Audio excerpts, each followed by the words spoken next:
Channel को subscribe करना ना भूलें और हमारे ताज़ा वीडियो सबसे पहले देखने के लिए बेल आइकन को दबाएं।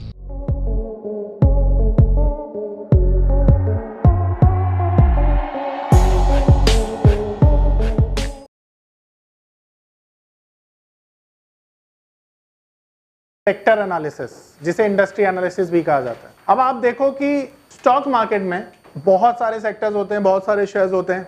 अब आपकी हमेशा एक ना समस्या रहेगी कि सर कौन सा शेयर खरीदें। भाई देखो, शेयर खरीदना तो आसान है, पर शेयर तो उसी का खरीदोगे जिसका सेक्टर चलेगा।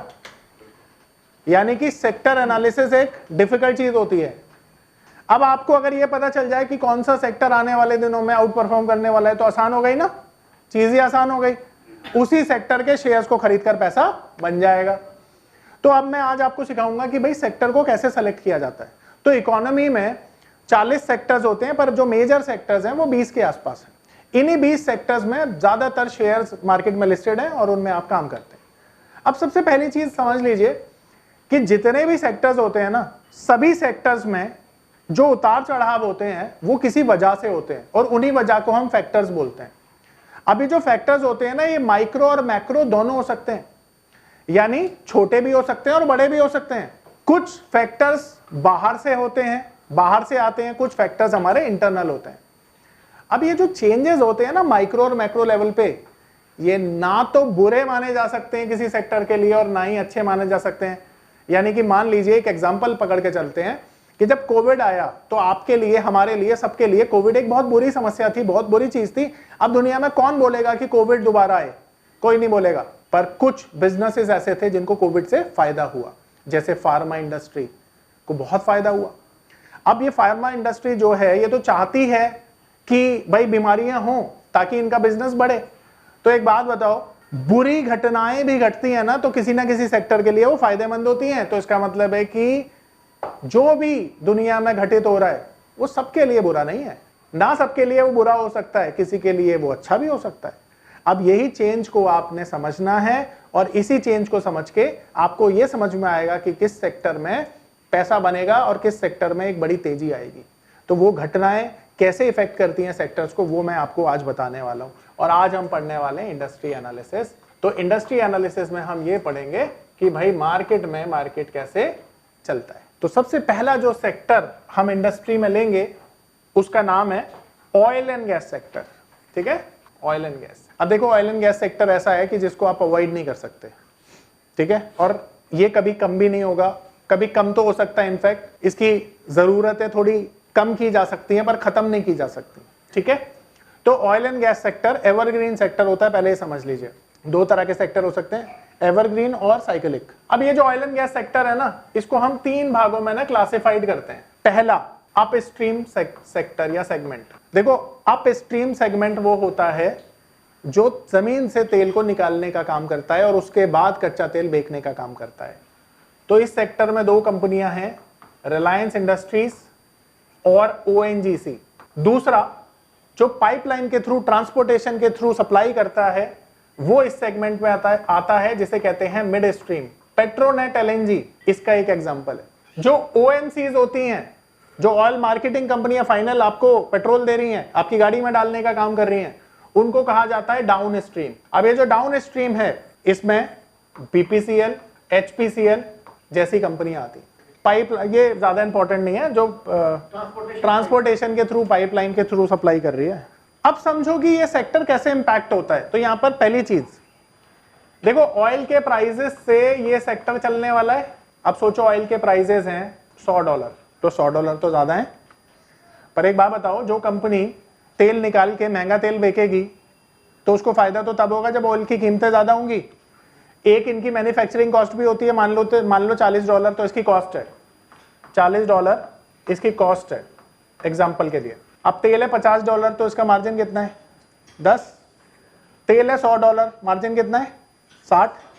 तो जब भी ऊंची कीमतें होंगी तो कौन से शेयर्स आउट परफॉर्म करते हैं? यानी रिलायंस को और ओएनजीसी को कब खरीदना है? जब तेल की कीमतें ऊपर जाएंगी। आ रहा है समझ में? तो जो महंगी कीमतें होती हैं, हाई प्राइसेस होते हैं, वो रिलायंस के लिए, ओएनजीसी के लिए पॉजिटिव माने जाएंगे। इनको ज्यादा कुछ फर्क नहीं पड़ेगा।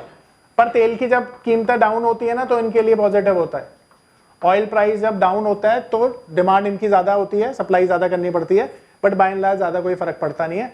बट यहाँ पर जो हाई प्राइस होते हैं ना ऑयल के, वो नेगेटिव होते हैं, क्योंकि आप देखते हो जब कीमतें बढ़ जाएंगी तेल की तो आपकी डिमांड शिफ्ट हो जाएगी। आप क्या करेंगे? सब्स्टिट्यूट ढूंढेंगे, ये जाएंगे नीचे सर। इस पे ज्यादा कोई फर्क नहीं पड़ेगा, पर कम प्राइस ज्यादा अच्छा है, आप बोल सकते हैं। अगर प्राइस नीचे जाएगा तो सप्लाई बढ़ानी पड़ेगी ना, डिमांड बढ़ जाएगी, इनको ऑर्डर ज्यादा मिलेंगे। ठीक है, आ रहा है समझ में? दूसरा सेक्टर है जिसे हम कहते हैं पेंट सेक्टर। पेंट, देखो पेंट में आजकल ना पेंट दो तरह से यूज होता है। एक तो इंडस्ट्रियल यूज होता है पेंट का, इंडस्ट्री में गाड़ियां यूज होती हैं, और इंडस्ट्री में बहुत सारे यूज हो सकते हैं इसके। दूसरा होता है डोमेस्टिक यूज, जो हम अपने घरों में कराते हैं। ठीक है, तो पेंट के दो यूज होते हैं, इंडस्ट्रियल यूज और डोमेस्टिक यूज। पेंट बनता किससे है? ऑयल से। तो अगर ऑयल की कीमतें ऊपर जाएंगी तो पेंट की जो मैन्युफैक्चरिंग कॉस्ट है वो भी बढ़ जाएगी, और अगर कीमतें नीचे जाएंगी तो मैन्युफैक्चरिंग कॉस्ट कम आएगी। मैन्युफैक्चरिंग कॉस्ट का ही तो सारा खेल है। अगर तुम सस्ता बनाओगे और महंगा बेचोगे तो मार्जिन ज्यादा, महंगा बनाओगे महंगा कैसे बेच पाओगे? तो अगर तेल की कीमतें नीचे जाती है ना तो लो ऑयल प्राइसेस पेंट की कीमत के लिए पॉजिटिव माने जाते हैं, यानी पेंट कंपनियां कब अच्छा करेंगी? जब ऑयल की कीमतें नीचे होंगी। दूसरी चीज, पेंट का यूज कब ज्यादा बढ़ेगा? शाबाश, फेस्टिवल में लोग क्या करते हैं? पेंट कराते हैं, डोमेस्टिक यूज होता है। ऑटो सेल्स बढ़ेगी तो भी गाड़ियां बिना पेंट के थोड़ी बिकेंगी, तो फेस्टिवल भी पॉजिटिव है, ऑटो सेल्स भी पॉजिटिव है। और एक और चीज, अगर तुम्हारी डिस्पोजेबल इनकम बढ़ेगी, डिस्पोजेबल इनकम का मतलब होता है जो तुम इनकम खर्च करते हो। तुम्हारी सैलरी 1 लाख रुपए, 1.25 लाख हो गई, 25,000 डिस्पोजेबल इनकम बढ़ गई। तो जब इनकम बढ़ती है तो लोग सोचते हैं ना यार चलो पेंट करा लेते हैं, काफी सालों से नहीं कराया, तो फर्क पड़ता है। तो कंजम्पशन वाले शेयर्स कब बढ़ते हैं? जब डिस्पोजेबल इनकम बढ़ती है। तो ये कंजम्पशन शेयर्स है। तो इसीलिए मैं शॉर्ट एक बार मैं पूरा लिखूंगा, बाकी फिर मैं डीआई से काम चलाऊंगा, समझ लेना डिस्पोजेबल इनकम है। ठीक है, तो डिस्पोजेबल इनकम, तो डिस्पोजेबल इनकम का बढ़ना पॉजिटिव माना जाता है पेंट कंपनी के लिए। तो ये 4 फैक्टर्स इंपॉर्टेंट होते हैं। www.onlinenifm.com NIFM के ऑनलाइन एजुकेशन प्लेटफॉर्म पर बहुत से ऐसे कोर्स थे जिनसे मैं अपने स्टॉक मार्केट में इन्वेस्टमेंट और ट्रेडिंग के सपनों को पूरा कर सकता था, जैसे कि stock market trading beginners course, NIFM certified smart investor course, advance level smart investor course, technical analysis course, fundamental analysis course, options trading strategies, research analyst certificate course, diploma in financial market course, और ना जाने ऐसे बहुत से course उपलब्ध है।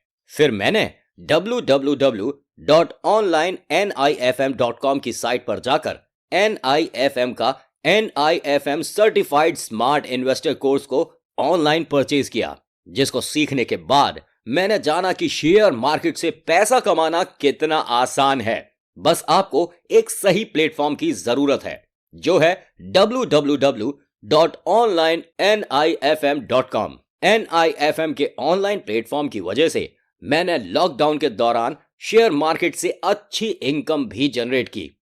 Thanks NIFM, जिसकी वजह से आज मैं एक होटल मैनेजर से प्रोफेशनल ट्रेडर बन पाया। कॉल 8588868475 और विजिट www.onlinenifm.com।